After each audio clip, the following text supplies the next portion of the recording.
മാതാവിന്റെ സന്ദേശം വായിക്കാൻ പോവുകയാണ്. 1982 ഒക്ടോബർ മാസം 13-ാം തീയതി ആദ്യമായി പ്രത്യക്ഷപ്പെട്ട മാതാവിന്റെ സന്ദേശം 250-ാമത്. ഞാൻ ഉഷസ്സാകുന്നു.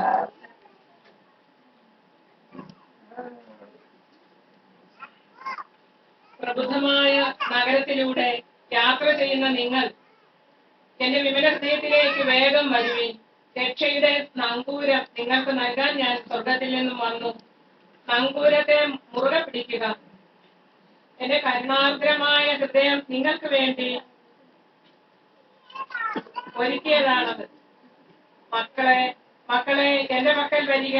പാപത്തിന്റെ ശൈത്യം, വിദ്വേഷത്തിന്റെ പീഡനം, ദൈവത്തിനും ദൈവ നിയമങ്ങൾക്കുമെതിരായ പ്രക്ഷോഭണ കൊടുങ്കാറ്റ്, ധാർമ്മിക ക്രമരാഹിത്യത്തിന്റെ ഭൂകമ്പം, യുദ്ധവിപത്ത്, നാശനഷ്ടങ്ങൾ, ക്ഷാമം തുടങ്ങി ഇത്രയധികം യാതനകൾക്ക് വിധേയമായ കാലം ഇതുവരെ ഉണ്ടായിട്ടില്ല. ജലപ്രളയത്തിന്റെ സമയത്തേക്കാൾ മോശമായ സ്ഥിതിയിൽ എത്തിയിരിക്കുന്ന ഈ ലോകത്തിൽ വാസ്തവം പറഞ്ഞാൽ നശിച്ചു പോകാവുന്ന അപകടസ്ഥിതിയിലാണ്. പാപത്തിന്റെയും അവിശ്വസ്തതയുടെയും ദുഷ്ടമായ മാർഗങ്ങളിലൂടെ ഈ ജീവിതത്തിലും നിത്യനാശത്തിന്റെ ഭീഷണിയിൽ വരുന്ന ജീവിതത്തിലും സംഭവിക്കാവുന്ന നാശത്തിൽ യഥാർത്ഥത്തിൽ എത്രയെത്ര ആത്മാക്കൾ ഓരോ ദിവസവും നരകത്തിലേക്ക് പോകുന്നു. കാരണം പ്രാർത്ഥനയുടെയും പ്രായശ്ചിത്തത്തിന്റെയും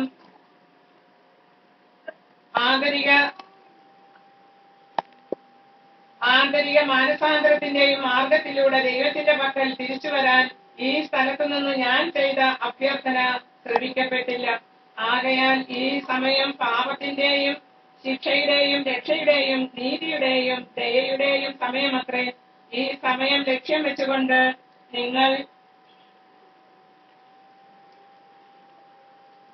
നിങ്ങൾക്കായി ഞാൻ ഒരുക്കിയ സുരക്ഷിത സങ്കേതം ഒരുക്കിയിട്ടുണ്ട്.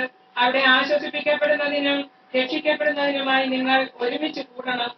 ഈ സങ്കേതം എന്റെ വിമല ഹൃദയമാകുന്നു.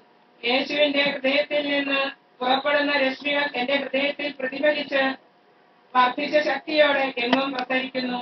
തൽഫലമായി കൃപാവരത്തിന്റെയും പരിശുദ്ധിയുടെയും സ്നേഹത്തിന്റെയും കാരുണ്യത്തിന്റെയും സത്യത്തിന്റെയും വിശ്വസ്തതയുടെയും പാതയിലൂടെ നടക്കാൻ നിങ്ങൾ പ്രാപ്തരാകുന്നു. ലോകം പാപാന്ധകാരം കൊണ്ട് നിറഞ്ഞിരിക്കുകയാണെങ്കിലും ഈ രശ്മികൾ മഞ്ഞുതുള്ളി പോലെ അതിൽ ഇറങ്ങുന്നു. നവീകരണത്തിന്റെ പ്രോജ്വലമായ മധ്യാഹ്ന സൂര്യന് തുറന്നു കൊടുക്കാൻ അവ അതിനെ നിർബന്ധിക്കുന്നു. സൃഷ്ടികളെല്ലാം ദൈവത്തിന്റെ പരിപൂർണമായ മഹത്വീകരണത്തിന്റെ നവീനവും പ്രതീക്ഷിതവുമായ ആ സമയത്തെ അനുഭവിച്ചറിയും. സഭ അതിന്റെ മാനുഷികമായ വരത്തിൽ കളങ്കിതമാവുകയും മുറിവേൽക്കപ്പെടുകയും ചെയ്തുവെങ്കിൽ ഈ രശ്മികൾ യേശുവിന്റെ സുവിശേഷ പ്രകാശത്തിന് തുറന്നുകൊടുക്കും. വിശ്വാസ നിഷേധത്തിന്റെ സംരക്ഷണത്തിനും അതിന്റെ ഐക്യത്തിന്റെയും പരിശുദ്ധിയുടെയും പൂർണ്ണ സാക്ഷ്യത്തിനും അത് തുറന്നുകൊടുക്കും. പകലിനു മുമ്പ് വരുന്ന ഉഷസ് ഞാനാണ്. രാത്രിയിൽ പ്രകാശിക്കുകയും ലോകത്തിൽ ഇപ്പോഴും പ്രസരിക്കുകയും ചെയ്യുന്ന എന്റെ പ്രകാശം എന്റെ വിമല ഹൃദയത്തിൽ പ്രതിഷ്ഠിക്കപ്പെട്ടവരായ നിങ്ങളാണ്. എന്നെ ശ്രവിക്കുകയും എന്നെ അനുഗമിക്കുകയും ചെയ്യുന്നതിനു വേണ്ടി പരമേൽപ്പിക്കപ്പെട്ടിരിക്കുന്നവരായ നിങ്ങളാണ്. പ്രാർത്ഥനയിലും എളിമയിലും സഹനത്തിലും വിശ്വാസത്തിലും പുഷ്ടിപ്പെടുക. കർത്താവിന്റെ മഹാദിനം നിങ്ങൾക്ക് ശീഘ്രം കാണുമാറാകും. വലിയ ദുഃഖത്താലും അനേകം ബാഷ്പങ്ങളാലും വളരെയധികം സ്നേഹത്താലും പ്രതീക്ഷയാലും ഏറെ പ്രാർത്ഥനകളാലും ഇടപെടാതെയുള്ള ക്ലേശങ്ങളാലും സജ്ജീകരിക്കപ്പെട്ട ദിനമാണത്.